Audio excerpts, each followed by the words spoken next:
So anyway, this is normal, okay? Mm-hmm. And here's the mouth, the esophagus, and the stomach. Uh-huh. And here's the diaphragm. Normally the stomach is below the diaphragm. So when we eat, food goes down, sits in the bottom, little gas comes up. So the stomach actually can twist a little bit. Uh-huh. And when it twists like this around the esophagus, Uh-huh. it's like if you twisted a hose, right? And the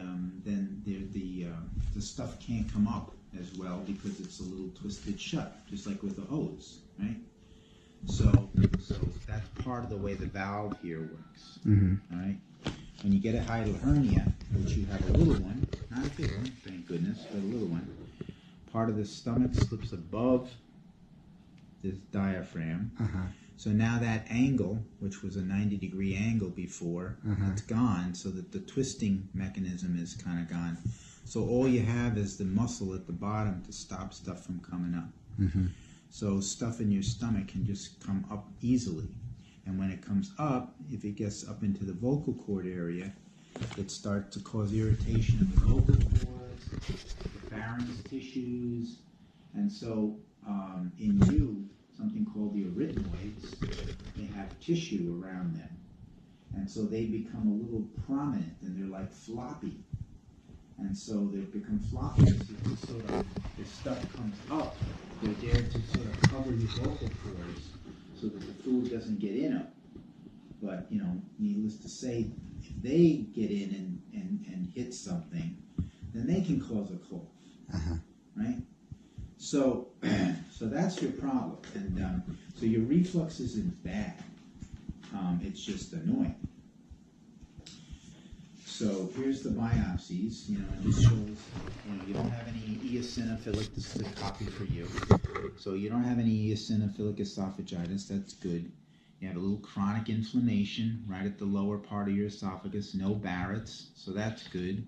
No H. pylori over here, right? Got rid of that, which is great. Which got rid of that, right? Exactly. And then the small intestine shows also a little inflammation from a little extra acid, but not bad, nothing bad. Okay, that's your copy. Thank you. That's for you. And So is there any way to get rid of a hiatal hernia? well, you know, you can operate on it, but I only send, you know, one out of you know, very rarely. Let's put it that way. You know, maybe 10 people in 20 years. Okay. You know, because they really were having problems with that, and we can get rid of it with medication. Oh, I see. So it's possible. You haven't even started taking all the medicines you can take for this. Oh, okay, cool. So there is a solution, in other words. Yeah. Oh, okay. Awesome. I was afraid there wouldn't be. No.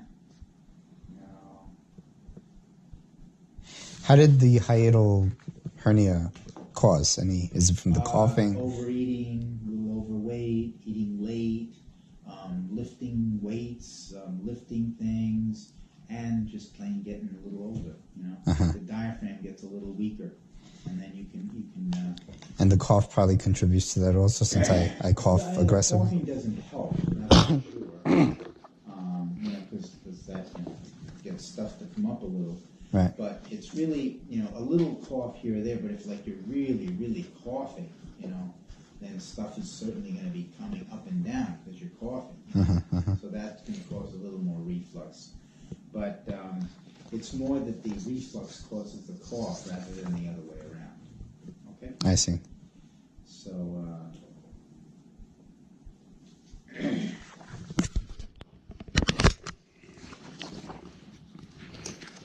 you know, you lost a little more weight, so that's good. So you just keep doing that. That's going to help with the reflux. And what are you taking now for the acid? The Dexilant in the morning, and then I take omeprazole 40 milligrams. I usually try to wait later in the night because I feel that helps me a little bit when it comes to sleeping. And you thought the Dexilant was better in the morning versus the... Yeah. Yeah, the Dexilant, I guess, I don't know if it's psychological, but I feel like... Yeah. And my wife. Yeah, she doesn't like it. I gotta sleep on the couch a lot because I wake her up.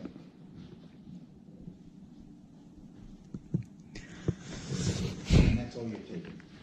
Yes. No Well, citralfate, no carafate, no famotidine, nothing like that. I take candies, antacids, antacids. Which ones? I don't know. I just Tums or Gaviscon? I don't know. It's like yeah. I just know it's fruity flavored and it tastes good. I think those are Tums, yeah. Probably Tums, yeah. Yeah. So problem with Tums is it relieves the acid sort of right away, but has calcium in it. And calcium can stimulate the stomach to make more acid. Ah. So Gaviscon is better. Gaviscon. Okay. All right. I'll head to CVS for that then. Gaviscon. Good to know.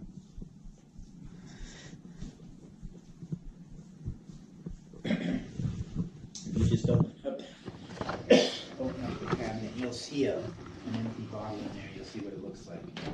Just right around. See it right there? No, that's the coffee.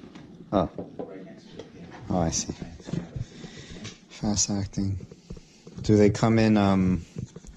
The tablets work better.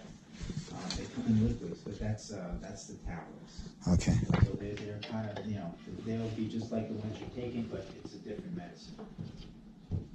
Do they taste like tablets, or do they taste like No, they taste pretty good. You chew them up, and then they kind of get foamy. So like a sort of a marshmallowy taste in your mouth. Okay. And they sort of like are foam. It's a little sort of thick, and that's what you want to swallow. So if your mouth is a little dry, take a swallow of something first, like the tea that I told you is good to help your throat. Right. And then you chew them up, and then you swallow them. Okay. And then that foam will actually go slowly down and coat everything. And then it's designed to float on top of everything. So if anything does reflux, hopefully it's the Gaviscon that refluxes. So it's kind of an interesting product. My theory was that if I take well, now it'll be Gaviscon, but if I take a Gaviscon, let's say every couple of hours, that might help things. Yeah. Is that a good theory? You could do that. Yeah. Okay. Just see how it goes. Yeah. Can't hurt to take one every few hours. Right. Yeah. Yeah. You need. Yeah.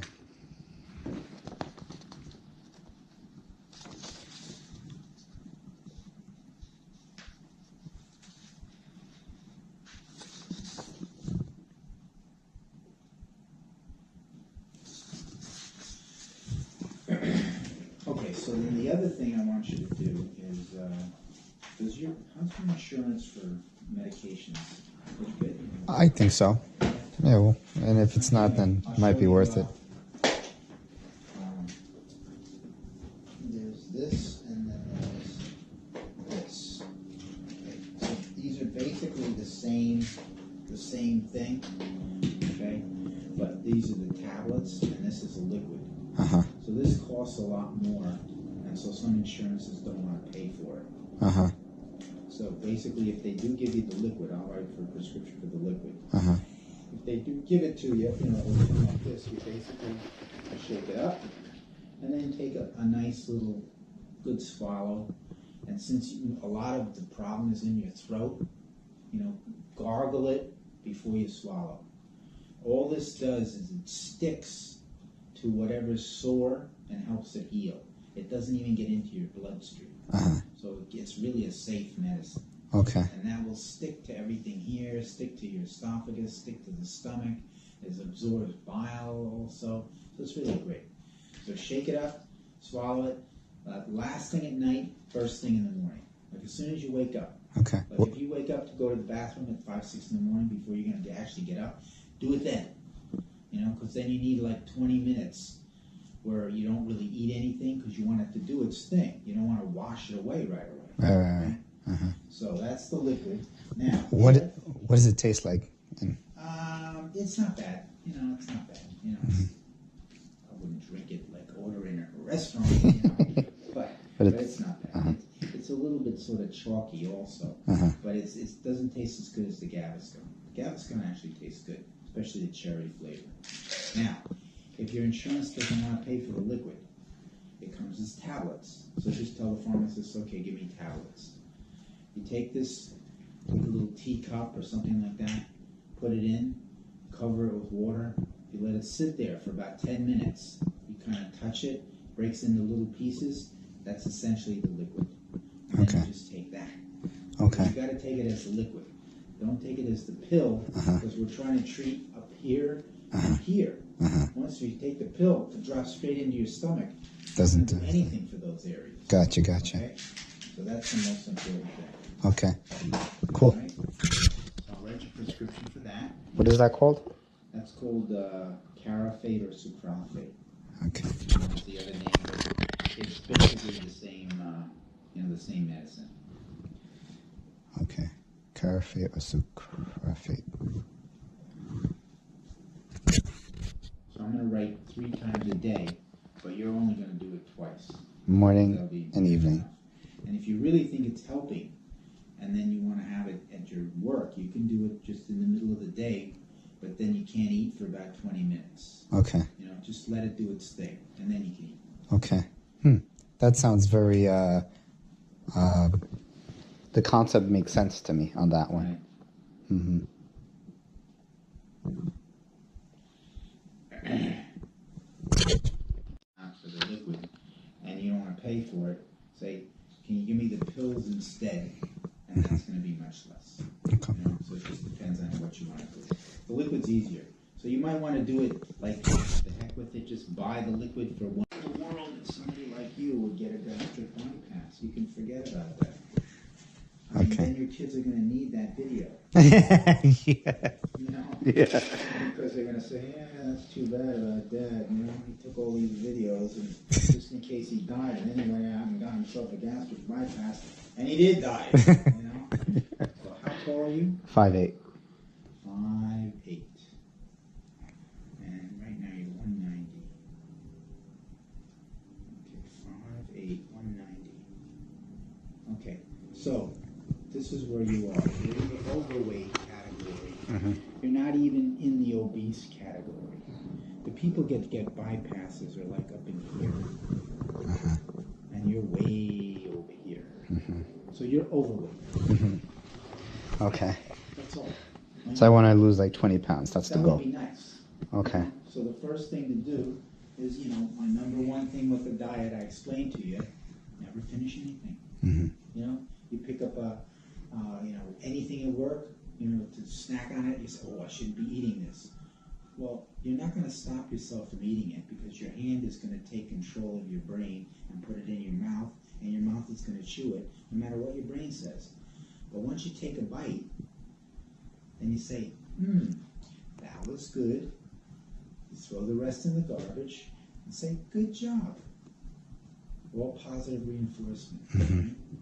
Okay. Don't torture yourself, because then you at a certain point you won't resist, and you'll say, to hell with it. I'm eating all the chocolate that's there. Why bother? Just take a little piece, take a bite of it, say, oh, I shouldn't have done that. That tasted good, but I don't need to eat the whole thing. Throw it away. Good job. And that's the way you lose weight. It's that easy, right? Okay, cool. I like it. So keep doing it, because you are losing weight. Okay? Awesome. And the whole, going back under the, in my butt, what do you call that? The, colonoscopy. Yeah. When did you want to? Well, you had a polyp and you just got it out. So Okay. I don't, the polyp itself, I don't think showed any precancerous anything. It was just a tubular adenoma, I think, right? Pretty sure. They found three. I thought there was precancer. Adenomas. Yeah, some people call those precancerous, but that's not really. That's precancer. I see. It has to go to the next stage to be really precancer. I gotcha. Dysplasia. That's really precancer. And because my colon cleanse wasn't that good when I. That's the problem. Yeah. So maybe you'll come back. We'll talk about like it. next year or something. Maybe we'll do it again. Yeah. To fit it in. Yeah. Cool. Whatever. If your prep wasn't that good and you had 3, then I can make a case to do it, and we can do it. Awesome. But let's see if we can make progress with this first. Yes. You know, let me just get you real quick. Sure. See what you weigh with all your clothes. Okay, good. Good. Okay, perfect. Thanks, Dr. All right, Snady. you're You're doing well. amazing. I love Okay. you, man. You're a good guy. Thank you so much. Should I come back in any time or in a month? We'll make it in a month. Okay. All right. So I'll call for that. Either before, no, you can set up the appointment. now. Okay. Well, you know what? Actually, let me call for Before it. Thanksgiving? Okay, but let me call for it because I don't have my work calendar. Yeah. I new phone, so all right. Well, I think I before will. Thanksgiving, so I can give you a little reinforcement. Awesome. See you in a month. Thank Like you. Say, wow, you lost that much weight. Well, I'll say, you didn't lose weight. Watch out for Thanksgiving. You know? Thanks. Take care. All right.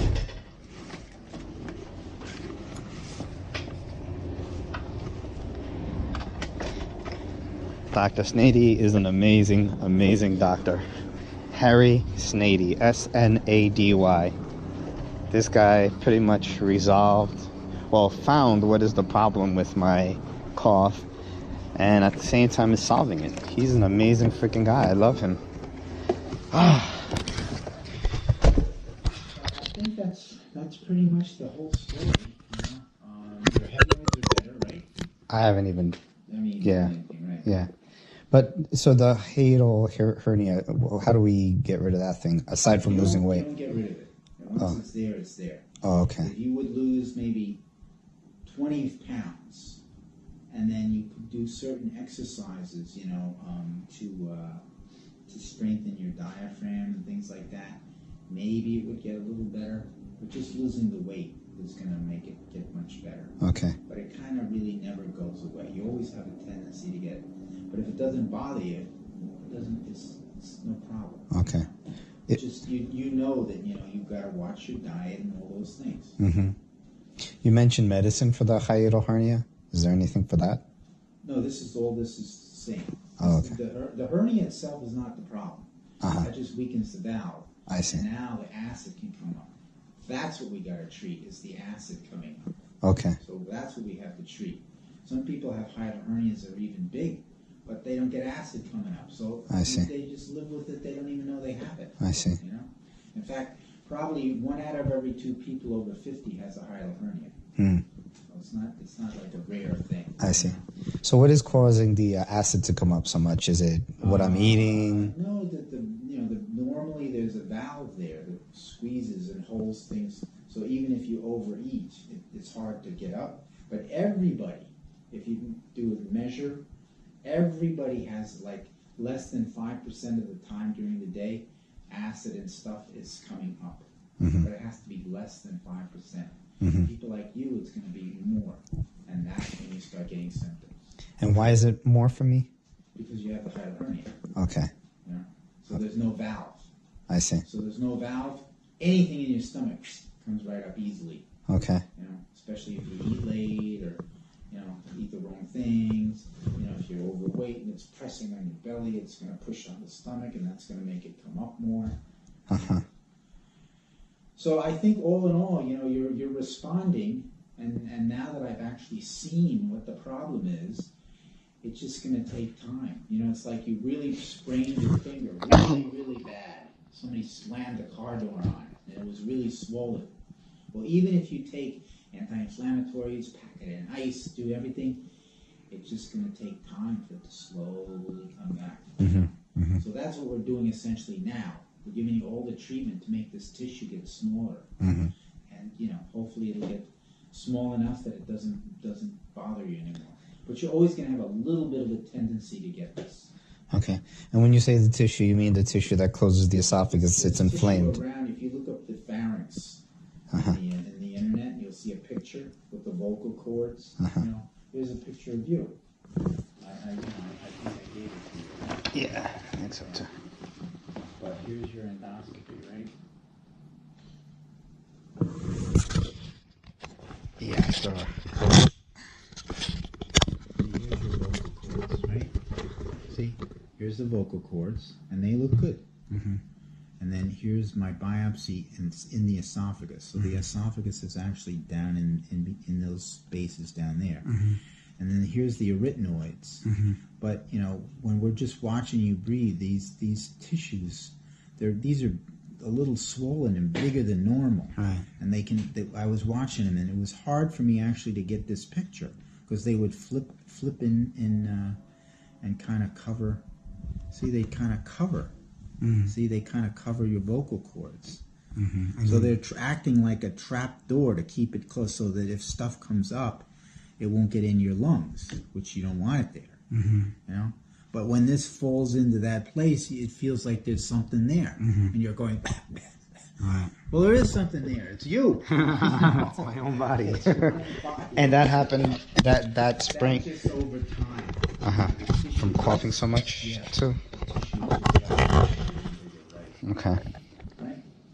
So that's pretty much it. You know, I think other than that, I think let's give it a month, and then come back and tell me how things are going. If I still don't lose weight, because I'm kind of struggling with that, gastric bypass sleeve. You are losing weight. So I've only lost like 2 you think pounds. You're struggling. You're going in the right direction. I mean, there's no way in the world